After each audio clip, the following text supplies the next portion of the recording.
En nous, je sentais ce désir-là de rester dans la sanctification, même si on était dans l'erreur. Dans ce comité de louange, les pantalons n'étaient pas permis. On ne portait pas les pantalons, pas de jupe au-dessus des genoux. Toutes les jupes devaient être en dessous.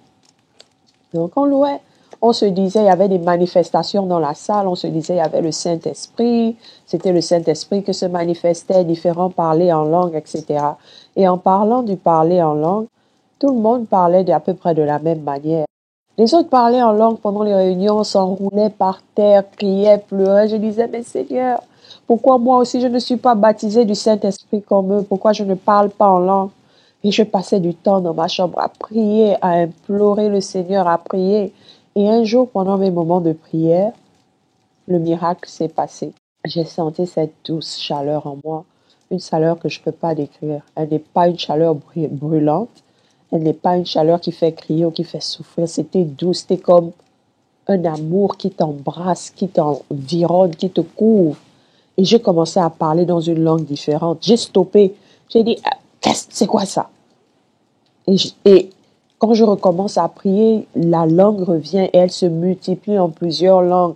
Et j'étais dans la joie, j'étais dans la paix, je ressentais l'amour de Dieu m'environner. Et à un moment, j'ai arrêté, j'ai dit, mais pourquoi quand je parle, j'ai l'impression que c'est de l'arabe que je parle, j'ai l'impression que c'est du Fan, une des langues du Gabon, une des langues bantoues. Pourquoi j'ai l'impression que ce sont des langues alors que à l'église, quand j'y vais, les autres parlent baba, baba, ta, ta, ta, ta. Pourquoi moi, c'est un langage? C'est sûr que c'est une possession démoniaque qui doit se passer en moi. Donc, quand je me retrouvais dans le bâtiment et les autres commençaient à parler en langue, quand on disait parler en langue, moi, je parlais au-dedans de moi parce que je ne voulais pas que les autres écoutent. J'avais peur d'être jugée en me disant pourquoi elle s'enroule pas par terre comme nous, pourquoi elle ne crie pas, pourquoi elle parle une langue différente et pas comme nous les autres, ta, ta, ta, ta, ba, ba, ba, ba. Elle parle une langue.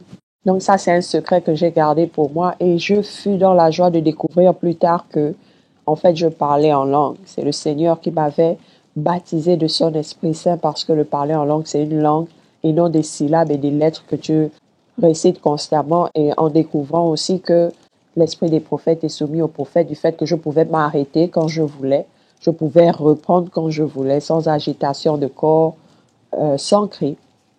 Donc, c'était juste une petite parenthèse par rapport à cette merveille qui s'est passée. Moi, étant dans ce bâtiment, le Seigneur a vu mon désir de parler en langue et il m'a fait grâce.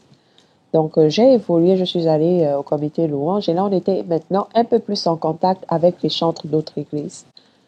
Quel ne fut pas mon choc quand on se retrouvait avec les autres chantres? D'abord, le milieu de chantres, on va dire que c'est un milieu où il y a beaucoup de convoitises.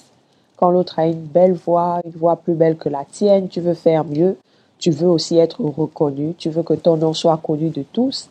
Et quand toi, tu sais que ta voix est reconnue par tout le monde comme une belle voix, tout le monde te félicite, les épaules commencent à monter, tu deviens orgueilleux, tu deviens inaccessible, c'est-à-dire qu'il n'y a que des gens d'un certain milieu qui peuvent avoir accès à toi. C'est une compétition. Au lieu qu'on le fasse pour que le Seigneur nous apprécie, on le fait maintenant pour que les hommes nous apprécient. Ce qui me choquait un peu, c'est de savoir que pour travailler la voix, on te demandait d'avoir une référence, que ce soit dans le monde ou dans les églises. Et moi, ma référence était, j'avais CeCe Winans et Whitney Houston. Et comme par hasard, les deux étaient des cousines, je ne savais pas. Mais je voulais chanter comme CeCe Winans. Je voulais chanter comme Whitney Houston, ce style de musique-là. Et c'est choquant par la suite. C'est-à-dire, quand je prends du recul, je me dis, pourquoi prendre l'exemple des personnes païennes? Et en parlant de cela, vous remarquez que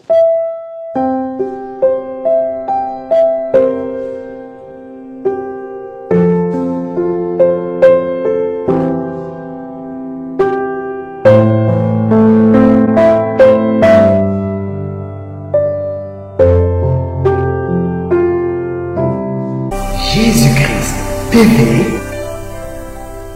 vous connaîtrez la vérité et la vérité vous affranchira.